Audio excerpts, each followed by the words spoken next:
High বন্ধুরা, কেমন আছো তোমরা সকলে? আশা করি তোমরা সবাই খুবই ভালো আছো। তো বিগত কয়েকদিন তোমাদের কাছে আমি কথা সিরিয়ালের ভিডিও দিতে পারিনি। আমার প্রচণ্ড নাক জাম। আমি কথা বললেই আমার কাশি উঠছে। আজকে দেখলাম একটুখানি অন্যরকম, মানে কাশিটা। তো ভাবলাম তাহলে একটুখানি তোমাদের সামনে ভিডিওটা অন করি আর তোমাদের সামনে গল্পটা তুলে ধরি। লাস্ট দিয়েছিলাম আমি 16ই জুনের গল্প। তোমাদেরকে আজকে আমি 17ই জুন থেকে আজকে মানে 20 জুন অবধি টোটাল এপিসোডটা তোমাদের সামনে সামারি করে তুলে ধরবো। মানে 17ই মানে 17 জুন থেকে 20শে জুন মানে 20 জুন অবধি কি হয়েছিল সেটা তোমাদের সামনে তুলে ধরবো।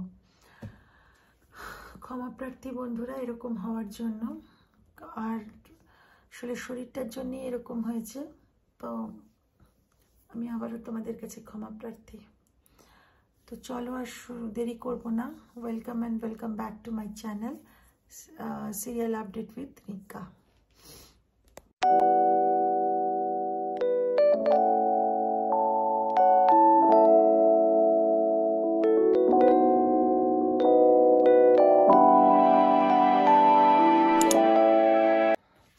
তো বন্ধুরা, আমরা মানে 17ই জুন থেকে মানে 17 জুন থেকে আমি প্রথমে বলবো, তারপরে 18 জুন, তারপর 19 জুন, তো আজকে 20 জুন। তো যাই হোক, আমি তোমাদের পরপর গল্পটা বলতে থাকি।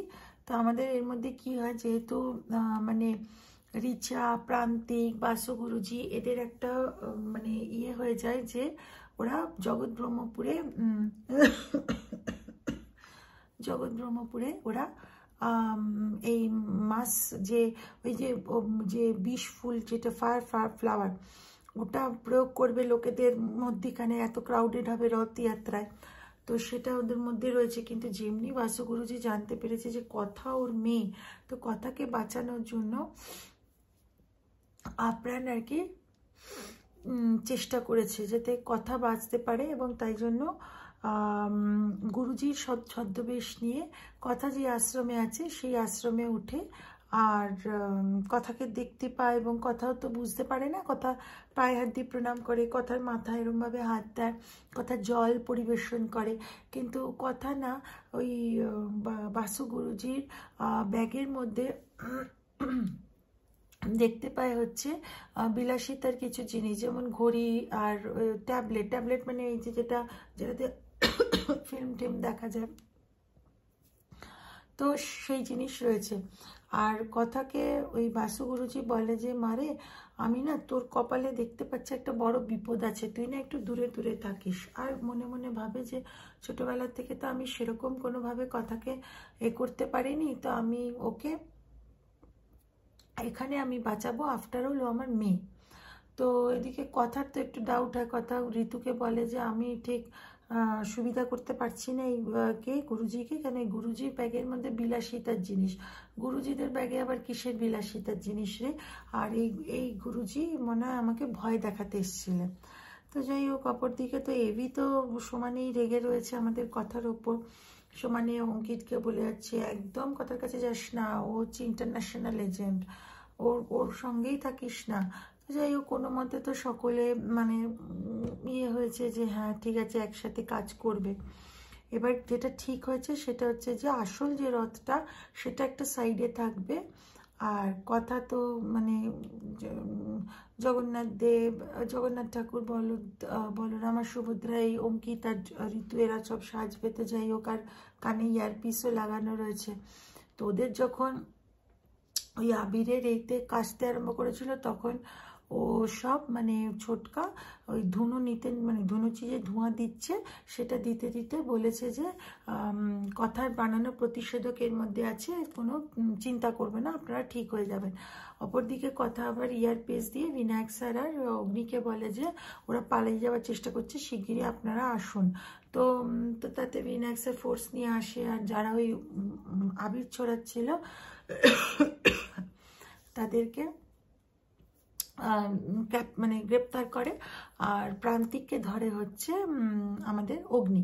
রিচাকেও ধরতে যায় হচ্ছে কথা, আর এবং রিচাকে বলে এটাই তোমার সঠিক পরিচয় তো, কিন্তু রিচাকে ধরতে পারে না, রিচা পালিয়ে যায়।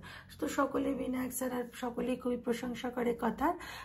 তো হলে কি হবে, কথা খুবই দুঃখিত, কেন কথা হচ্ছে রিচাকে ধরতে পারেনি সেই জন্য। তো যাই হোক, অপরদিকে গুহ বাড়িতে তো খুব হই হট্টগোল চলছে, কেন কথা মানে পেরেছে, পেপারে উঠেছে, তো এইসব হলো টলো। এদিকে আবার মানে কথা গেছে অগ্নিবোর ঘরে চা দিতে। তো অগ্নিবোর বলছে যে তুই কেন এসছিস সেখানে, তুই জানিস না যে আমি তোকে এই ঘরে আসতে বারণ করেছি না, তুই আসবি না? তো বলছে ঠিক আছে আপনি চাটা তো নিয়ে নিন। বলছে না, তুই ইন্টারন্যাশনাল এজেন্ট, আমার মনে হয় না এজেন্টরা কোনো বাড়ির লোকেদের ব্যাপারে অত কিছু মানে ভাবনা চিন্তা করে। তো যাই হোক, আবার ওদিকে কথাকে বলতে থাকে তুই তো আর আমার আগের কথা নোস। তো তখন কথাও বলে যে যে আপনিও তো অনেক বদলে গেছেন পাচক মশাই, আমি এর আগে কতবার আপনাকে না বলে গোবরডাঙ্গায় চলে গেছি, প্রান্তিকের বাড়ি চলে গেছি, কই তখন তো আপনি আমায় বকেছেন, কিন্তু ক্ষমাও করে দিয়েছেন, এখানে তো ক্ষমাই করছেন না। তো তখন অগ্নি বলে যে দেখ 6টা মাস কিন্তু আমি নিজেকে নিজে কুটে কুটে খেয়ে মরেছি, কেন আমার মনে হচ্ছে আমি দোষী, আমি তোকে ঠেলে দিয়েছি যে যা করে গাড়ির দিকে, আর তুই বাড়িতেই ছিলি, তুই সব দেখেছিস আমি কি করে মদ খেয়ে চুর হয়ে থাকতাম, আমার ক্যাফে ট্যাফে সব ছেড়ে দিয়েছিলাম শুধু তোর দুঃখে, তোকে বলতে চাইতাম, তাহলে তুই সব দেখেও তুই সামনে আসিস নি, আর এটা বলছিস আগের সঙ্গে একই, যা যা যা তোকে আর আমার কথা ভাবতে হবে না, আমি শেষ হয়ে গেলেই ভালো হয়। তো তখন কথা এমন করে মুখে চেপে ধরে বলে এরকম বলবেন না পাচক মশাই, বিষটা খাবেন না, চাটা খেন, বলে তোকে আমার ভালো ভাবতে হবে না, বলেছি না, তুই চলে যা, নিচে দেখ অনেক সব সেলিব্রেট করছে, তুই ওখানে চলে যা।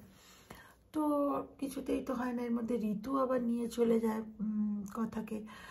কি হয় না, ঋতু তো খুব কান্নাকাটি করছে যে ঋতুর মা একটা ছেলের সাথে ওর বিয়ে ঠিক করে দিয়েছে, আর ঋতুর মা বলে দিয়েছে বাড়ি চলে আসতে, আর একদমই যেন মানে কোনো মতেই যেন আর বাইরে না আসে।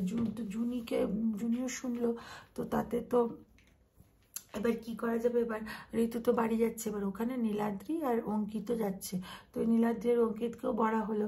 আর ঋতু বেরোবার আগে বলে দিয়েছে দেখ আমি ওসি যে ইন্সপেক্টর সরকারকে আমি কি বলবো, ইন্সপেক্টর সরকার তো আমাকে প্রপোজ করেনি, আর আমি কি লজ্জার মাথাকে ওনাকে প্রপোজ করতে যাব। তো যাই হোক, এবার কি হয়েছে না, ওই অঙ্কিত, নীলাদ্রি, ঝুনি আর কথা এরা মিলে হচ্ছে যাচ্ছে হচ্ছে প্যাটির কাছে। প্যাটি তো বসে আছে হচ্ছে অগ্নির কাছে বলছে যে ব্রো একটু দেখে দে না ঋতুপর্ণাকে কি ভালো গিফট দেওয়া যায়। এবার ওখানে তো যখন এরা গেছে মানে জুনি অঙ্কিত ওরা আবার প্রি আর অ্যানিকেও নিয়ে গেছে, যে যাতে একটুখানি কেউ বোঝাতে পারে।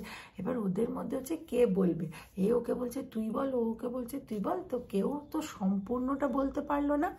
বললো হচ্ছে কথা বললো যে প্রত্যয়দা ওর ঋতুর বিয়ে ঠিক হয়ে গেছে। তো সেটা শুনে তো খুব খুশি, বলে বা বিয়ে ঠিক হয়ে গেছে, মা মেনে নিয়েছে, দাদান মেনে নিয়েছে, কি ভালো, যাই আমি ওদের কাছে যাই।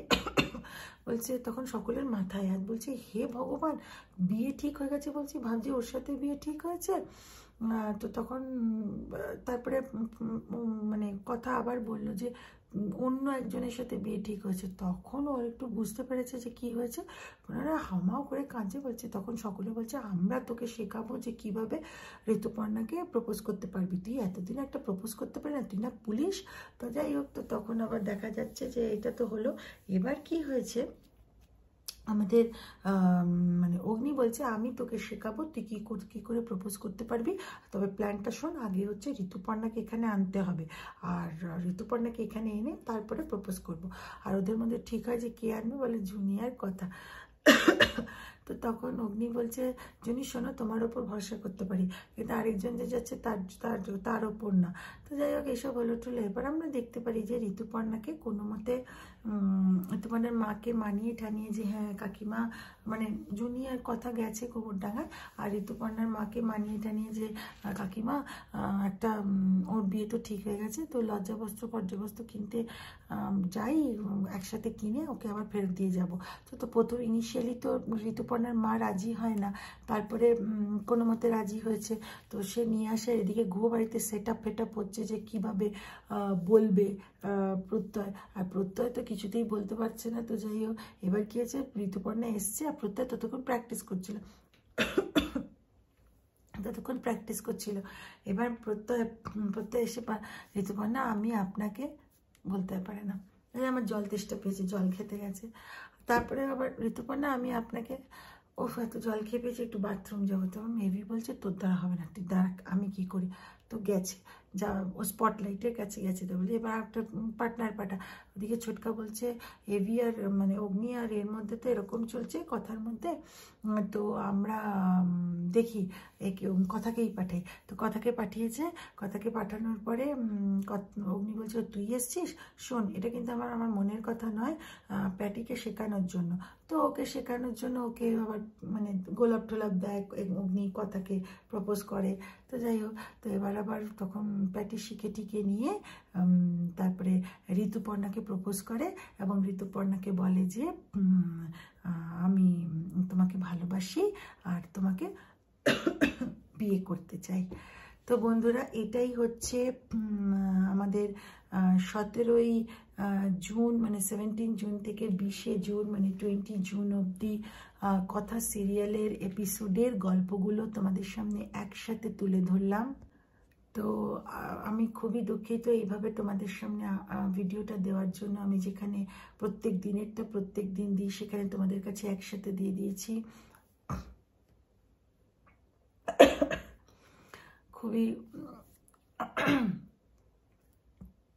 খুবই মানে সর্দির জন্য এরকম হয়েছে বন্ধুরা, ক্ষমা প্রার্থী, কিন্তু আমার সাপোর্ট ছেড়ো না। আমি নিশ্চয়ই তোমাদের সামনে ডে বাই ডে আবার করে দিতে শুরু করব। তো এটাই বলার ছিল, তোমরা আমার পাশে আছো, এটাতেই আমি অনেক খুশি। বন্ধুরা আমার পাশে থেকো, আমার সাথে থেকো। আশা করি ভিডিওটা তোমাদের ভালো লেগেছে। ভিডিওটা ভালো লেগে থাকলে লাইক, শেয়ার আর কমেন্ট করে দিও। চ্যানেলটা সাবস্ক্রাইব করতে ভুলো না কিন্তু। চলো তাহলে দেখা যাচ্ছে একটা পরবর্তী ভিডিওতে। ততদিনের জন্য টাটা টাটা বন্ধুরা, তোমরা ভালো থেকো।